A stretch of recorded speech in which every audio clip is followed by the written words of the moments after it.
시간 관계상 간단하게 최고위원도 짚고 좀 넘어가겠습니다. 최고위원 후보 경쟁이 전당대회 취재하면서 이렇게 뜨거운 적이 있었나 싶을 정도로 굉장히 뜨거운데 사실 관심을 끄는 건 말씀하셨던 것처럼 친명을 앞세우는 또는 친청을 앞세우는 후보들의 비율이 어떻게 될 것이냐 하나하고요. 또 하나는 사실 지금 수치만 봤을 때는 5위를 가지고 김용 후보가 친명계로 들어갈 것이냐 아니면 친청계로 이성윤 후보가 들어갈 것이냐를 가지고 각축을 좀 벌이고 있습니다. 이게 의미를 부여하자면 김용 후보는 어쨌거나 이재명 대통령과 매우 가까운 원외이고요. 이성윤 후보 같은 경우에는 김민석 후보를 아주 직접적으로 비판했던 어떤 전례가 좀 있고요. 어떻게 보시는지 좀 궁금합니다. 예. 저는 현재 5명이 굳어졌다고 봅니다. 아 그래요? 네, 굳어졌다고 보는데 좀 섭섭하고요. 네. 제가 농담 비슷하게 최고위원들이 맞나 이런 제가 이야기까지 한 적이 있는데 예. 정치인의 아이덴티티라는 것은 메시지만 중요한 게 아니고 그 사람의 정치적 성장 환경, 지지 배경 이런 것들까지 다 중요하거든요. 예. 지금은 근데 정치적 성장 배경, 지지 세력 이런 것들을 보지 않고 메시지의 강함으로만 판단하는 것 같아요. 예. 이것도 유튜브적 현상이에요.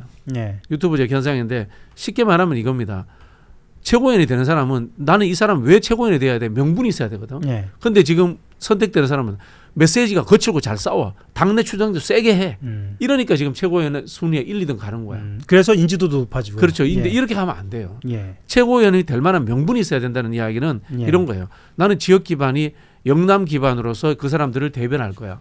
나는 지금 국회의원들 아닌데 나는 국회의원이 아닌 사람들 평당한 원외 지역위원장들을 대변할 거야. 예.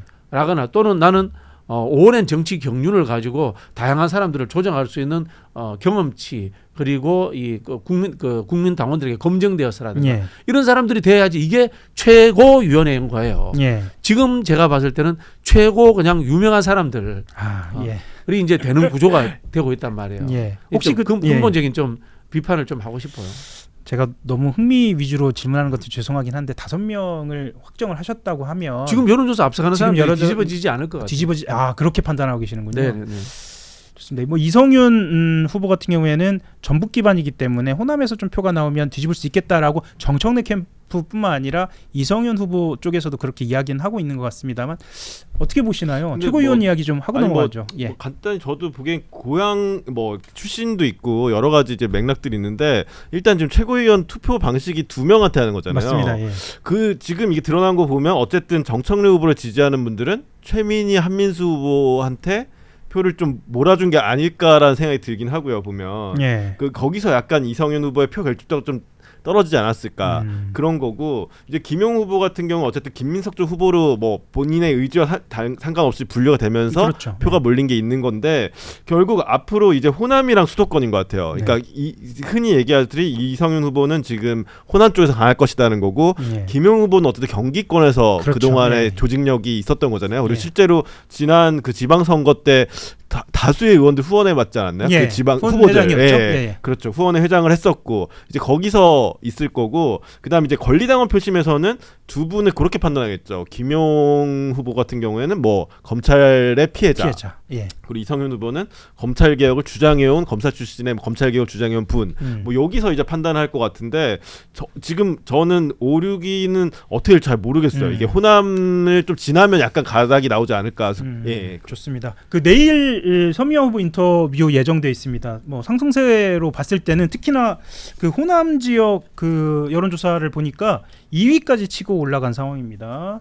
박선원 후보 넘어서 최민희 후보까지 따라잡을 기세다. 그런 추세다라고 이야기들 좀 하고 있는데요. 간단하게 어떻게 보고 계신지 좀 궁금합니다. 언급하고 넘어가겠습니다. 내일 인터뷰도 있고요. 쉽게 말하면 이분이 광주 전남 기반 아니에요? 그렇죠. 그리고 아까 말씀드린 이성윤 후보가 광주 전남 지지세 없을 거예요. 전북은 좀 있겠지만. 예. 네. 좋습니다. 다음 주제로 좀 넘어가겠는데요. 지금 채팅창 굉장히 뜨겁습니다. 성종성님 오늘도 들어오셔서 슈퍼챗 주셨는데 민주진영의 노무현 대통령에게 아픈 슬픔 가지고 있는 건 사실입니다. 저 또한 같습니다.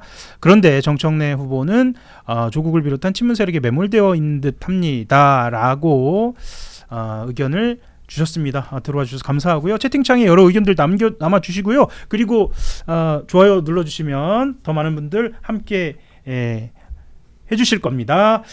자, 이재명 대통령이 귀국을 했고요. 들어오자마자 부동산 정부 세제 관련 개편안 회의를 열었습니다. 어제 나온 메시지를 보면 정부 세제 개편안 부동산과 관련돼서 조세 제도가 정상화되지만 형평성에 문제가 생긴다라고 이야기를 했습니다. 이게 이 메시지를 해석하는 게 여러 가지인데요. 단순히 집값 잡기가 아니라 조세를 정상화한 것이다라고 이야기를 했고요. 뭐 실제로 실거주 주택이라도 시가 30억 원부터 뭐 종합부동산세 늘리겠다라는 여러 가지 세제 개편안 발표한 것에 대해서 어떻게 보셨는지부터 이야기를 좀 듣고 넘어가겠습니다. 뭐 어쨌거나 좀 많이 미뤄온 것이기도 한데 뭐 포함해서 부동산 정책에 대한 평가도 좋고요. 어떻게 보셨나요? 어느 부분부터 주실까요? 예. 네. 아니 뭐 대통령 말은 맞죠. 조세 정상화. 실제로 이번 대책은 초고가 주택에 대한 세금을 좀 늘리고 그다음 비거주 집 소유자한테 늘리는 거잖아요. 그러니까 조세 정상화는 맞는데 저는 이제 이런 거 좀 의문을 드는 거예요. 지금 시장이나 사람들은 집값 대책으로 이거를 기다리고 있었는데 나온 게 조세 정상화라고 나왔단 말이에요. 그러니까 대통령의 의도는 저는 맞다고 생각합니다. 조세를 정상화하고 이분들에 대한 증세가 있어야 되는 게 맞는 건데 지금 사람들이 받아들이는 거 이걸 집값 대책으로 받아들인 상황에서 이 불일치가 오는 거고 결국 저는 요거 하나로 끝날 문제는 아닌 것 같고 결국 후속 대책이 뭔가 나와야지 이 사람들이나 이 심리 같은 경우에 조금 안정이 될 거라는 생각이 들긴 해요. 그러니까 요거만 봤을 때는 실제로 지난번 부동산 토론회에서 어떤 분이 말씀하신 게 많은 분들한테 좀 공감을 줬잖아요. 지금 정부 부동산 대책이 조세 정상화인지 집값 안정인지 시장 정상화인지 약간 목표가 불분명하다고. 그러니까 어제 딱 나온 걸로 봤을 때 저는 요게 약간 목표가 좀 불분명하다는 느낌 받았고 결국 이후에 발표하는 것들을 뭔가 명확하지 않을까. 그리고 하나 약간 걱정되는 거는 결국 지금 이 세입자 대책에 대한 문제 제기가 나오고 있어요. 물론 어제 대책으로 당장 전월세 시장이 불안해지는 않을 거예요. 왜냐하면 어제 대책은 강남, 그러니까 한강 배지도 빠지고 강남에 집중된 거기 때문에 하지만 이 부동산 시장이 그동안 경험해봤을 때 항상 여기서 시작하면 그 주변으로 심리가 퍼지면서 같이 전월세 시장이 들썩이는 경우가 있었잖아요. 그러니까 그걸 이제 정부가 앞으로 어떻게 막아야 될지 약간 좀 디테일한 접근들이 계속 나와야지 않을까 생각이 듭니다. 그래서 아마 한겨레 단독 보도가 오늘 나온 것 같습니다. 그러니까 한겨레의 보도를 보면 정부가 이르면 다음 주에 수도권 5만 호 이상 신규 공급을 담은 부동산 공급 대책 발표할 것이라고 했는데 지금 이승준 데스크가 말씀하신 대로 일종의 그런 부동산과 관련된 심리를 반영했고 그것에 대한 고려가 있었고 이재명 대통령이 가장 신경 쓰고 있는 부분 또한 이 부동산 공급이었다라고도 좀 보여집니다. 뭐 태릉 골프장이나 과천 경마장 착공 일정까지 아주 디테일하게 들어가고 있는 것 같고요. 박진영 평론가님 어떻게 보시나요? TOP. 타임이죠, 그죠? 언제 그렇네요. 적절한 시기에 어디에서 하는가 이런 부분인 것 같은데, 진보적이다, 개혁적이다라고 생각하시는 분들이 빠지고 쉬운 늪이 근본주의적 접근이에요. 자, 조세 정상화는 당연히 해야죠. 조세 공평성 문제 아닙니까, 그죠? 해야 되는 문제고, 그 다음에 자본시장의 문제에서 부동산이라는 자본에서 주식이라든가 이런 신속하게 투자 자본으로 산업 자본으로 돈이 흘러가야 된다라는 것도 아주 건강한 자본주의로서 좋은 생각입니다. 그런데 지금? 이라는 질문을 던지고 싶어요. 정치라고 하는 것은 늘 말씀드리지만 절대적 진리가 존재하지 않아요. 그런 부분에서 저는 이것도 심리적인 정책에 성공했는데 심리적으로 실패할 수도 있단 말이에요. 노무현 정부가 그런 일을 많이 겪었잖아요. 노무현 정부.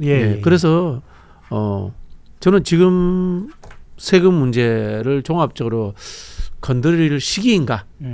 라는 질문을 드리고 싶어요. 그러니까 이게 지금 전당대회라는 환경도 좀 있지만 전당대회는 하나도 중요하지 않다고 봐요. 어차피 대단히 성공한 전당대회가 될 가능성이 없기 때문에 실패만 안 하면 되기 때문에 벌써부터 지금 방금 말씀하신 것을 좀 이야기해보자면 벌써부터 내년 서울시장 선거가 있다면 이라는 이야기, 그리고 이후년 총선까지 생각했을 때 이 부동산 대책이 이런 방식으로 나오면 여론을 되돌리기가 어렵지 않느냐라는 이야기까지 나옵니다. 1차적으로 저는 탁공이 있어야 된다고 봅니다. 탁공이라 하면 공급을 말씀하시는 거죠. 공급이 예. 당장은 못하더라도 예. 공급 계획들을 끊임없이 찾아내야 된다고 보고 예. 사실은 이 부분은 정부도 중요하지만 서울시장과 경기지사가 굉장히 중요하다라는 예. 생각이 들고 두 분께서 일주일에 한 5시간 이상씩 헬기 타고 예. 지도 갖고 어디가 그린벨트인지 국가에서 풀 수 있는 곳인지 어디 실제로 그린벨트인데 녹지는 않으면서 그냥 잡목지처럼 남아 있는 땅인지 샅샅이 찾아다니는 그런 정말 현장 접근형 방식이 필요하지 않을까 그 말씀 드리고 싶습니다. 이게 대통령도 인지를 하고 있으니까 귀국하자마자 7시 반에서 대부분 이 참모들이나 국토부 장관한테 마른 수건 짜내듯이 계획을 내놓으라고 얘기를 했다고 하더라고요. 예. 보면. 그리고 엄청 꼼꼼하게 짚어가면서 물어봤다고 합니다.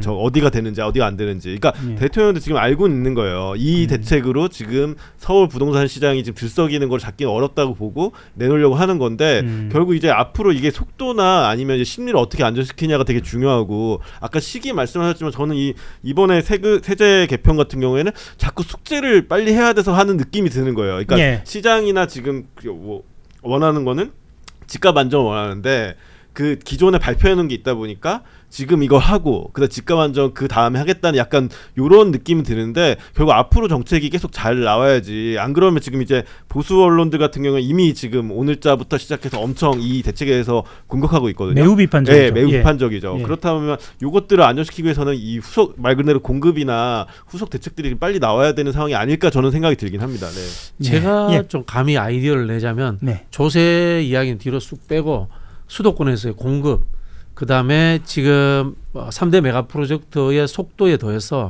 122개 정부 지분이 30% 이상 들어간 공기업은 지방으로 이전하도록 돼 있습니다. 그렇죠. 그거 속도를 2년 안에 해버리겠다라고 하면서 지방의 일자리 문제를 획기적으로 눈에 띄게 속도를 내준다면은 그거나마 좀 효과가 있지 않을까, 뭐 그런 생각을. 그러니까 살 수 있는 환경으로 만드는 또 프레임 전환이 필요하다. 그렇죠. 예, 그렇게 좀 들리고요. 댓글 주신 분들 중에 TOP가 아니고 TPO다. 지금 열심히 TPO 읽고 맞습니다. 예, 맞습니다. 죄송합니다. 네. 지금 TPO라고 쓰시고 TOP라고 말씀하셨어요. 헷갈렸습니다. 예. 아주 디테일한 지적 주셨고요. 영호님이 슈퍼챗 주시면서 조세 정상화는 말장난이다라고 하면서 매우 비판적인 의견도 주셨습니다. 민주당은 서울시장 총선 대선은 질 것 같음 암울하다라는 걱정까지 더해서 주셨습니다. 다음 주제로 좀 넘어가 보겠는데 속도감 있게 넘어가겠습니다. 이승주 기자 허락을 좀 해주시면 딱 이 주제까지만, 시간은 좀 지났습니다. 예. 검찰의 보안수사권 전면 폐지, 이게 직접 수사권 폐지라고도 표현이 됩니다. 수사 인력을 없애는 것이니까요. 이 개정안, 형사소송법 개정안을 담은 이 내용이 어제 국회에 통과했습니다. 이재명 대통령은 수사기소 분리는 비정상적인 형사사법 시스템을 정상화하는 첫 출발이다 이렇게 얘기하면서 일단 거부권 행사는 없는 걸로 확정되었습니다. 대부분 평론하시는 분들이나 분석하는 쪽에서 거부권은 어려울 것이다라고 이야기했고 뷰리핑에서도 말씀을 드렸습니다. 다만 이제 어제 언론지상에 가장 많이 언급된 것은 이재명 대통령의 거부권보다는 부산 돌려차기 사건의 피해자의 메시지입니다.